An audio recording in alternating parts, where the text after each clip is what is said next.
ચૂંટણીમાં કેવું લાગે છે? ચૂંટણીમાં શું હવે સરકાર બદલાવી જોઈએ. હવે આ સરકારથી થાકી ગયા છે. હવે કેવી સરકાર જોઈએ? જે બધા પબ્લિકનું વિચારે એવી સરકાર જોઈએ છે. હવે આ સરકાર નથી વિચારતી? નહીં, બીજેપીની નથી પોસાતી. હવે કોંગ્રેસ જોઈએ છે.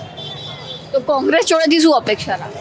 કોંગ્રેસની અપેક્ષા એ જ રાખે છે જે પહેલાં જે મોંઘવારી ઓછી હતી એ ઓછી મોંઘવારી કરી નાખ્યા. પહેલાં જે ગેસનો બાટલો હતો એ 420 રૂપિયામાં મળતો હતો, અત્યારે 1100 રૂપિયામાં મળે છે. ને અત્યારે તો 2500 રૂપિયા આપવા પછી પણ બાટલો નથી મળતો. અને બીજું વ્યવસાય કેવી રીતે ચાલે છે? અત્યારે તો જો બજાર અમારા 1 વર્ષથી બંધ હતું, તો અત્યારે 1 મહિનાથી અમને લગાવવા દેવે છે. બાકી જે બીજા લોકો છે, જો જોઈ લો તમે, બીજા લોકોને હજી એ લગાવવા નથી દેતા કોર્પોરેશનવાળા. એટલે દબાણમાં છે? દબાણમાં જ છે. અત્યારે જે છે જે ફૂટપાથ ઉપર છે એને લગાડવા દે છે, બાકી જે ફૂટપાથની નેચર છે એમને લગાડવા નથી દેતા. તો તમારા વ્યવસાયને તકલીફ તો પડે? બહુ તકલીફ પડે છે અમને, બહુ તકલીફ પડે છે. જે પહેલાં લાલ દરવાજામાં જે પબ્લિક આવતી હતી હવે 50% ઓછી થઈ ગઈ છે. કારણ કે બધાને એવું મેસેજ મળ્યું છે કે લાલ દરવાજા ભદ્રનું માર્કેટ હવે બંધ થઈ ગયું છે.